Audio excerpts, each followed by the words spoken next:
Hola, muy buenas tardes. Les saluda el licenciado Jonathan Naranjo. A través de este video explicativo trataré de considerar un tema, explicar un tema muy importante relacionado a la brecha digital.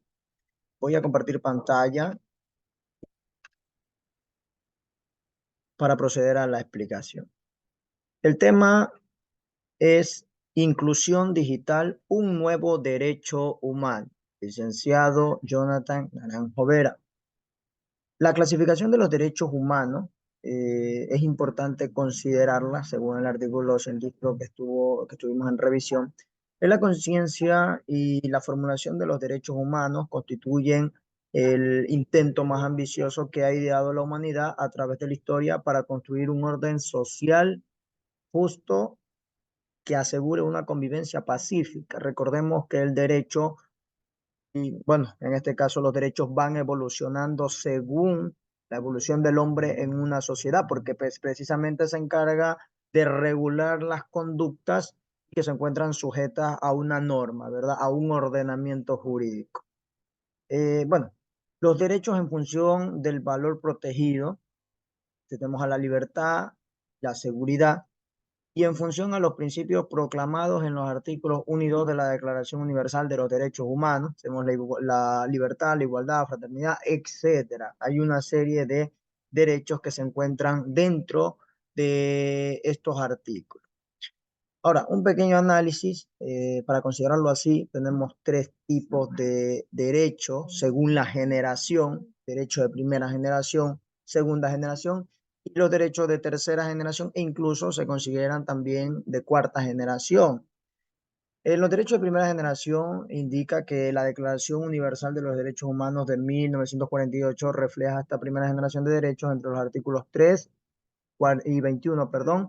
Se relaciona bastante a lo que son los derechos políticos y civiles. Tenemos el derecho a la vida, derecho a la libertad, a la seguridad, a la igualdad. Tenemos el derecho a que las personas no pueden ser detenidas de forma arbitraria, ¿sí? Y derecho obviamente al habeas corpus como una acción de protección en este caso, y que garantiza pues no el cumplimiento de estos derechos. Incluso pues hay una serie de derechos que se encuentran estipulados como derechos de primera generación. En cuanto a los derechos de segunda generación, tenemos los derechos económicos, sociales y culturales.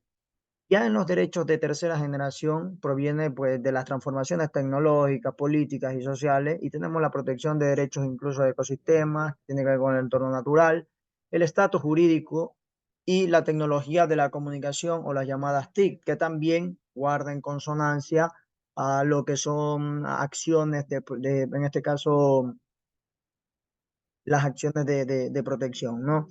Ahora, tenemos ya en sí los derechos de tercera generación. Aquí hay tres grupos importantes. Tenemos el primer grupo que considera los derechos al mantenimiento y desarrollo equilibrado del hábitat, a la obtención de alimentos que no alteren ni pongan en peligro la identidad genética ni la salud humana. En el segundo grupo se incluye el derecho a la vida, incluyendo aquí la abolición de la pena de muerte, el derecho a la integridad física, psicológica y moral, prohibición de la tortura y tratos inhumanos o degradantes. Es importante, si hacemos un pequeño análisis, perdón, dentro del ordenamiento jurídico ecuatoriano, tenemos que nuestra constitución es garantista en cuanto a este tipo de derechos, ¿no? Ahora, y que todos son de igual jerarquía, por cierto, ninguno prevalece sobre el otro. Muy importante considerar eso. Ahora, en tercer grupo tenemos el derecho a la comunicación y a la información. Una información completa y veraz, derecho al acceso a la información de relevancia para la humanidad, derecho a la información genética, derecho a comunicar libremente las ideas, derecho en red y derecho de menores, etcétera. Estas garantías jurisdiccionales, que son, se llaman de este modo, permiten que haya una serie de garantías para que no se vulneren estos tipos de derechos, ¿no? Y que lo podemos encontrar también dentro de la Carta Magna del Ecuador, entrando un poco en materia de derecho. Ahora, El tema en sí, inclusión digital, los puntos más relevantes. Se sabe que la brecha digital es un problema vigente, un problema que sigue latente a pesar de varios años, a pesar de que hemos sorteado incluso varias dificultades como la pandemia, y que junto a la pobreza informativa, la censura y el uso político de la tecnología, la desinformación, se sigue ciertamente acrecentando. Ahora, los pilares verdaderos de las sociedades de la información centradas en el desarrollo humano, sociedades de los saberes compartidos, son precisamente la educación, la ética y la participación articuladas como un proceso sistémico. En este caso, recordemos que para que haya para que se acrecente lo que es el uso de las TIC, es importante desarrollar una ideología basada pues en los principios de la educación, la ética y la participación colaborativa. La integración de la inclusión digital en los derechos humanos y la justicia social requerirá una colaboración democrática en masa que desencadene un proceso innovador a gran escala, abierto, manejado por el usuario y volcado en el desarrollo social, democrático, porque el poder recae precisamente en el pueblo. Y si se trata de implementar algo, pues el pueblo debería ser el que esté en esas condiciones para poder ser partícipe de ese cambio. Y no solamente lo hablo en el campo de la educación, no solo lo hablo en el campo político, no solo lo hablo en el campo social, lo hablo en todos los contextos para que se pueda aplicar una determinada norma, ¿verdad?